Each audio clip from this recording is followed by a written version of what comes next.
Olá pessoal, sejam bem-vindos à nossa primeira videoaula. Antes de iniciar a aula, efetivamente, queria dizer a todos vocês que esse momento é muito difícil, né, um momento muito diferente. Nós estamos, impedidos de sair de casa, impedidos de ir à escola, ao shopping, aos cinemas, impedidos inclusive de fazer visita, né, entre os vizinhos, entre parentes, mas é muito importante para que a gente possa superar essa epidemia. E, claro, quando tudo isso passar, esperamos que possamos nos encontrar novamente na escola, com muitas histórias para contar. Com certeza, essa turbulência passará. Ao longo desse período, é assim que nós vamos poder nos comunicar. As aulas serão gravadas em vídeo, eu vou dar a maioria das aulas, vou indicar em alguns assuntos videoaulas disponíveis na internet. As atividades vocês poderão enviar para o e-mail que constará aqui no Webclasses, Vou colocar no Webclasses toda a nossa comunicação. Então eu peço que vocês mantenham, indico que mantenham uma rotina de estudos. Então vocês tinham um período dedicado aos estudos na escola, aproveitem esse momento em casa, separem um horário adequado, um local adequado para fazerem as suas atividades.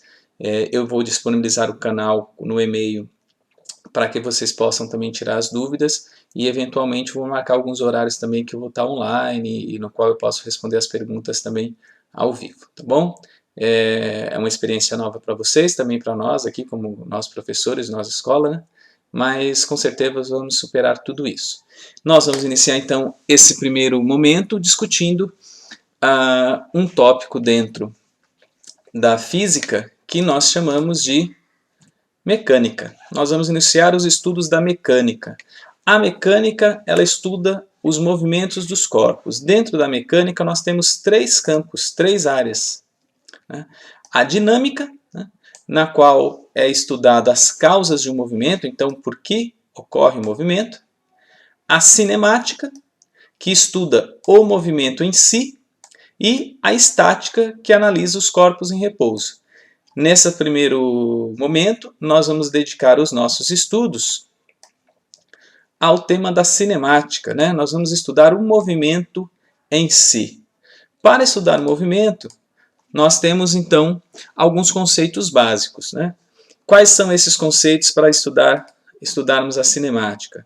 O conceito de referencial, que será o assunto dessa nossa aula de hoje. Vamos discutir aí conceito de ponto material e corpo extenso, questão do repouso e o movimento e trajetória. Nas próximas aulas vamos discutir deslocamento e espaço percorrido, tempo e velocidade, chegando aí ao cálculo da velocidade média. Então esse é o nosso programa nas próximas aulas. Bom, o foco de hoje então é estudar referencial. O que é o referencial? Referencial é o seu ponto de vista em relação ao movimento, em relação a uma grandeza. O referencial é muito importante. Imagine a seguinte situação. Você tem que descrever a distância entre três pontos. Ponto A, um ponto B e um ponto C. Vejam, qual é a distância do ponto C? O que a gente pode dizer disso? Falta alguma coisa, não falta? Falta o referencial. O C está distante de quê? De que ponto? Então a distância ela precisa de um referencial, de uma origem na qual eu possa me basear. Então digamos que eu estou calculando a distância de A e o meu ponto de referência, a distância de C, e o meu ponto de referência é o A. Então eu vou medir a distância de A, que é a minha origem, até chegar no C. Se eu mudar de referencial, se eu adotar como referencial o B, vejam, isso altera totalmente o meu sistema. A partir daí, a distância válida é aquela que parte do B até chegar no C. Então a distância é um exemplo de uma grandeza que precisa de um referencial, senão ela não faz sentido nenhum. Tá? Então nós vamos discutir um pouquinho em relação a este conceito mais na frente. Bom, então vejam, tempo. Nós falamos um pouquinho da distância como referencial e vamos pensar no tempo. Imagine um avião que está voando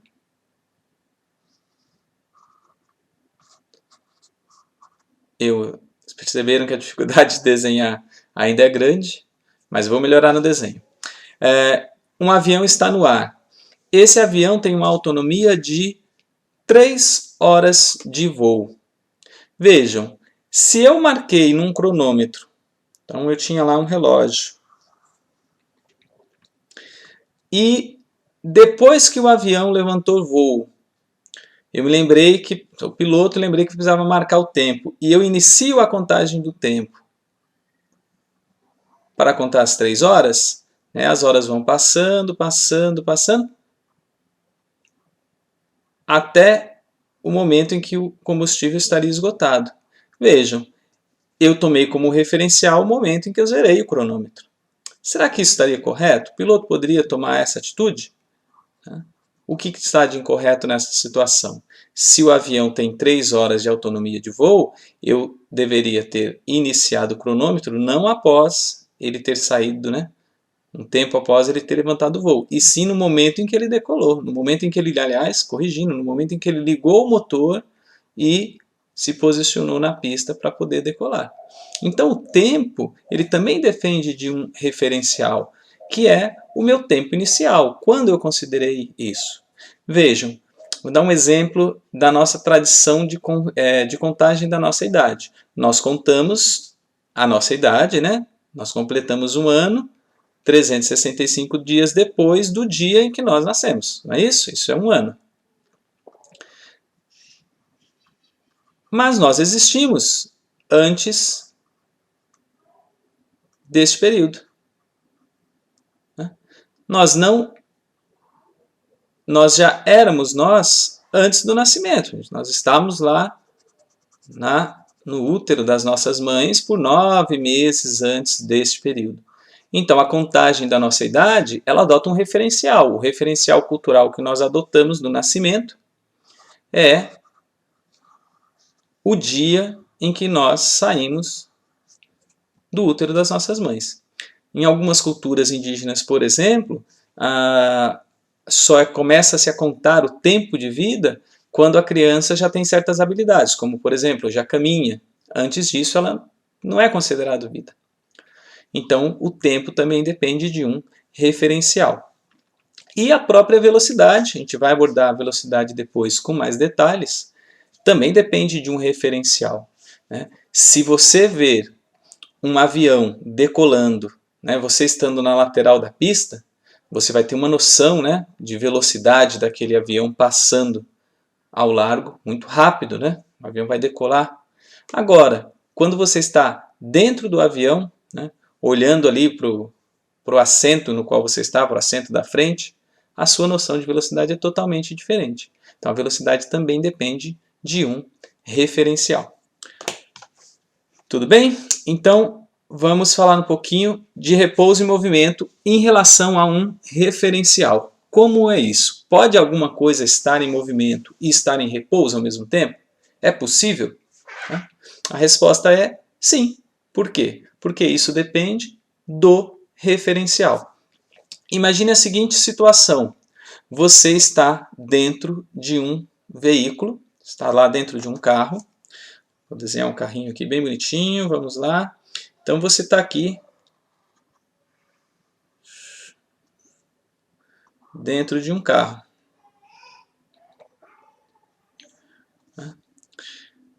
Este carro está passando aqui numa rua. E nessa rua tem um observador. Então, você está lá dentro do carro e você tem um amigo aqui fora do carro.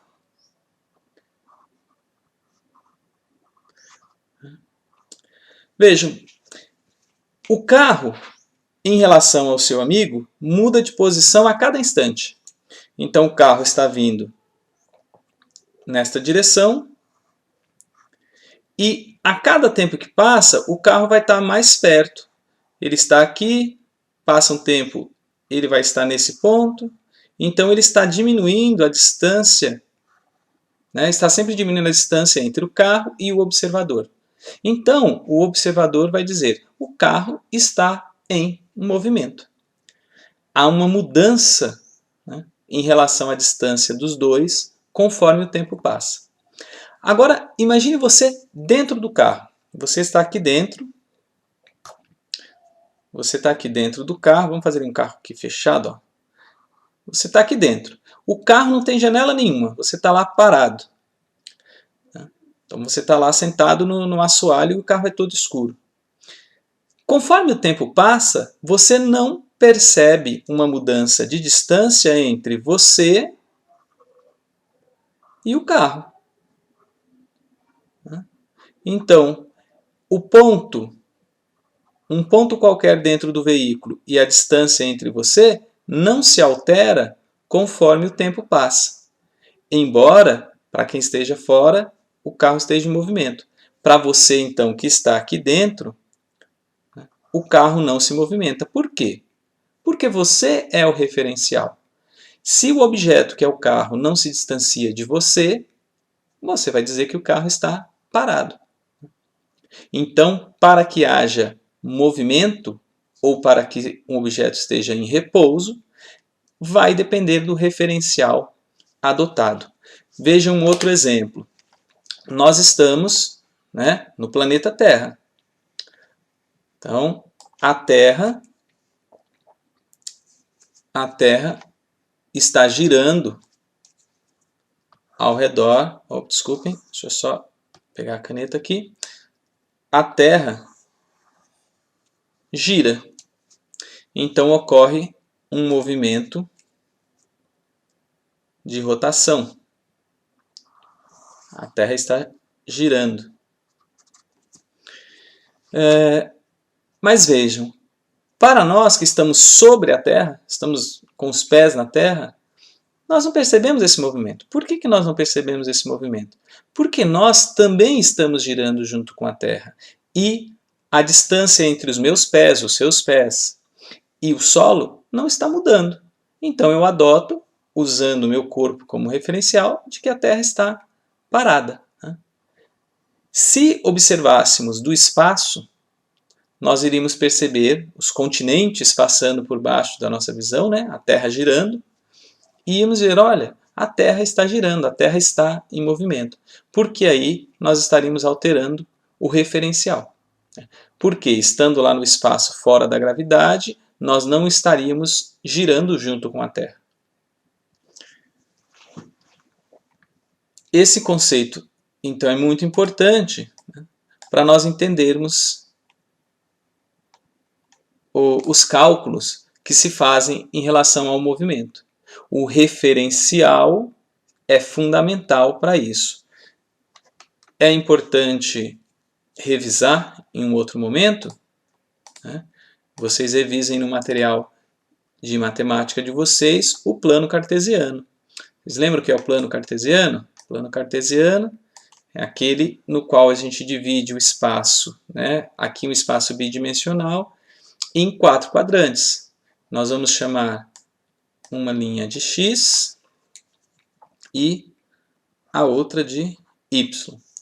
E o que acontece no sistema cartesiano? O centro, o cruzamento entre x e y, corresponde ao ponto zero. Ele é a origem dos espaços.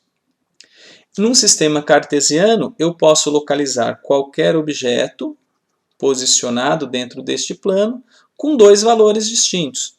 Um valor para x e um valor para y. Então eu tenho, por exemplo, aqui, x está em 3, y está em 2. Né? Vamos chamar esse ponto de A. E aí eu posso dizer que o ponto A está posicionado em 3, e o 2, né? Esse aqui é o par ordenado. Na posição 3, 2. 3 para x, 2 para y. Nesse sistema de localização, qual é a base de funcionamento dele? A base de funcionamento dele está aqui, ó, no nosso referencial. É onde nós adotamos, como origem dos espaços. Tudo bem? Então, vamos avançar um pouquinho e discutir agora o conceito de ponto material e corpo extenso. A gente vai perceber, nesse caso, como também o referencial é importante para dar a definição do que é um ponto material e o que é um corpo extenso. Hoje aqui nós temos três fotos, né? E essas 3 fotos, na verdade, são do mesmo objeto, só que tiradas em distâncias diferentes. Esse pontinho azul que vocês podem observar aqui, ó, vou dar uma marcadinha aqui, ó, esse pontinho azul brilhante, estão vendo? Esse pontinho azul, né, é o planeta Terra. Essa é uma foto que foi tirada pela NASA, né, através da sonda Cassini, muito, muito distante lá nos confins do Sistema Solar. Essa bolinha branca, esse pontinho branco aqui ao lado, inclusive é nosso satélite, né, é a Lua. Então vejam, as dimensões do planeta Terra nessa foto não são importantes. Imagine, olha, eu vou dar uma volta no planeta Terra aqui, né? As dimensões são muito pequenas. Então eu vou dizer que a Terra, nessa imagem do universo, ela é apenas um ponto material. Quando eu trato algo como um ponto material, eu estou dizendo que aquele objeto, as dimensões daquele objeto são indiferentes. Ele não tem dimensões que interfiram nos meus cálculos. Eu não vou considerar as dimensões do próprio objeto. Vejam aqui na segunda foto. Aqui já é uma foto tirada de um satélite, bem mais próximo da Terra. A gente consegue ver aqui, ó, os continentes, os oceanos, as nuvens. Vejam que nesse caso já não posso tratar a Terra como um ponto material. A dimensão da Terra aqui já deve ser considerada. E na terceira foto, mais ainda, é um pequeno pedaço de algum lugar do planeta, de uma superfície, né, do planeta Terra, no qual eu tenho aí, ó, uma estrada. Se algum objeto for percorrer essa estrada, ó, essa estrada, a dimensão, o comprimento que ela tem que ser considerado. Então, quando a gente fala de corpo extenso, é quando a dimensão do objeto estudado ela é importante, né, para a análise do movimento que nós estamos estudando. Vou dar para vocês um outro exemplo. Vamos pensar aqui no seguinte. Deixa eu só afastar aqui as fotos e vamos dar um outro exemplo.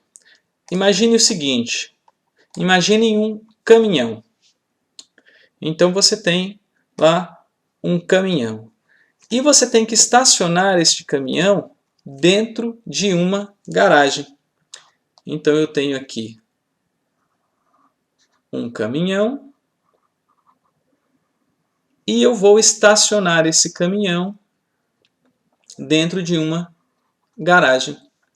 Vejam, numa situação como essa, o caminhão é um corpo extenso. Eu tenho que considerar as medidas do caminhão para que ele possa passar pelo portão. Eu preciso considerar o comprimento do caminhão para saber se ele cabe inteiramente dentro da garagem. Então, numa situação como essa, o caminhão pode ser tratado como um corpo extenso. As dimensões do caminhão são importantes para saber se ele vai caber dentro da minha garagem. Agora, imagine esse mesmo caminhão. Então vamos pensar nesse caminhão. Ele vai fazer uma entrega saindo de São Paulo. Então ele sai de São Paulo e ele vai até Fortaleza. Ele vai atravessar aí o país e vai até Fortaleza. Olha só, vamos colocar aqui no mapa para a gente ver. Então, ó, vamos colocar aqui, o caminhão está saindo de Arujá, Então ele sai aqui de Arujá e ele vai até Fortaleza. Vamos ver? Olha só. Opa, Fortaleza, estado do Ceará. Olha lá, capital do Ceará. Vamos ver aí como ficou? Vejam, a distância dessa viagem, né? Olha o caminho. Esse é todo o caminho que o caminhão teria que percorrer. Tá? Ele está dando aqui 3.136 quilômetros. Se eu considerar que o caminhão tem aí 20 metros de comprimento, a dimensão do caminhão, o comprimento do caminhão em relação a esse caminho de 3.136 quilômetros não é importante. Né? Não faz diferença se o caminhão tem 30 metros, 20 metros, 15 metros, diante dessa distância tão grande que ele vai ter que percorrer. Nesse caso, o caminhão passa a ser apenas um ponto material. Se eu fosse analisar, olhando o caminhão, né, através de um satélite se deslocando, para mim ele é apenas um ponto material. Então a dimensão do caminhão, que era fundamental quando nós pensamos em colocar o caminhão na garagem, e aí ele era considerado um corpo extenso, pensando nesse mesmo caminhão fazendo uma viagem de Arujá até Fortaleza, ele passa a ser um ponto material. Então vejam mais uma vez que a classificação de algo como um ponto material ou corpo extenso depende também do referencial. Bom, e o último conceito que nós vamos discutir é o de trajetória. O que é uma trajetória? Vamos voltar lá no mapa e o mapa vai nos ajudar a entender esse conceito. Então, está aqui a trajetória que nós calculamos, né? O caminhão que sai de Arujá e vai até Fortaleza. Trajetória é o caminho, é a posição no espaço que o objeto vai ocupar ao longo de um deslocamento. Então, o caminhão saindo aqui de Arujá, ele vai passar por todos os pontos, né, dessa linha azul. Então, mostrando aqui uma opção de caminho. O caminho, a trajetória, é justamente essa linha azul. Essa linha azul nos mostra a trajetória do caminhão. Vejam que, inclusive, né, o GPS nos dá aqui a opção de uma segunda trajetória, um pouco mais curta, inclusive, é uma outra trajetória. Então, a trajetória é o caminho. Quando nós temos o deslocamento, então, de um objeto através do espaço. Então, pensem no seguinte, uma bola e você tem aqui o gol. Alguém chuta essa bola. A bola vai percorrer um caminho no espaço e gol, vai passar, marcar um gol. Esse caminho no espaço é a trajetória. Vejam que para determinar a posição da bola ou mesmo a posição do caminhão nessa trajetória, eu vou depender de um referencial. Então eu posso dizer que o caminhão está a 1.000 quilômetros, andou 1.000 quilômetros, mas andou a partir de quando? 1.000 quilômetros a partir de que ponto de referência? Então se eu pegar a cidade de Arujá como referência, no espaço, a cidade de Arujá, deixa eu só voltar aqui para a gente poder escrever em cima.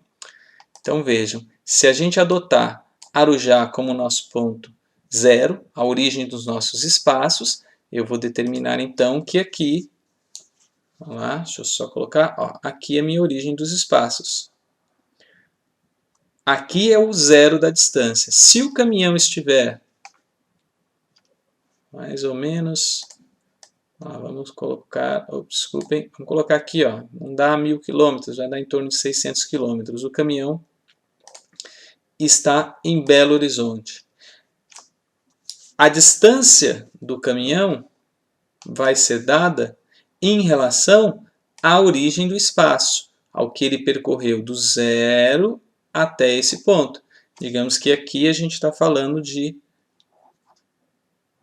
600 quilômetros. 600 quilômetros, porque Arujá é o quilômetro 0.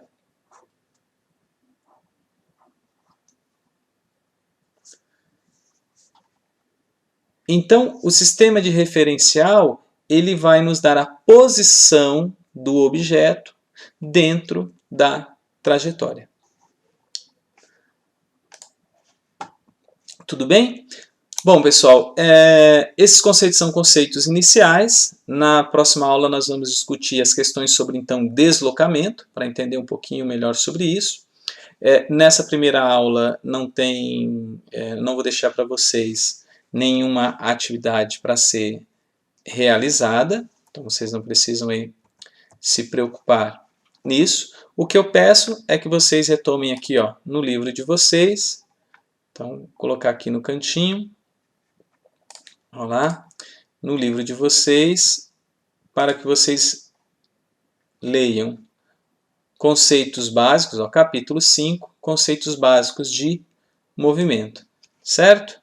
E aí vocês poderão anotar as dúvidas. Eu vou deixar aí no Webclasses o e-mail, e aí vocês poderão enviar essas dúvidas diretamente por e-mail. Tudo bem? Eu espero que tenha ajudado, que vocês tenham gostado, e nas próximas aulas eu aceito aí sugestões, críticas, elogios, né? Podem mandar, a gente vai tentar fazer da melhor forma possível. Tá? É importante para mim, importante para vocês que isso funcione muito bem, né? Vai ser um ano atípico, mas eu acho que a gente vai tirar muito aprendizado, tanto vocês como nós aqui, né? Nós professores, nós também vamos aprender com essa situação toda que nós estamos vivendo. Tá bom? Eu agradeço, né? Fiquem bem, se cuidem e muita força, e a gente vai se vendo aí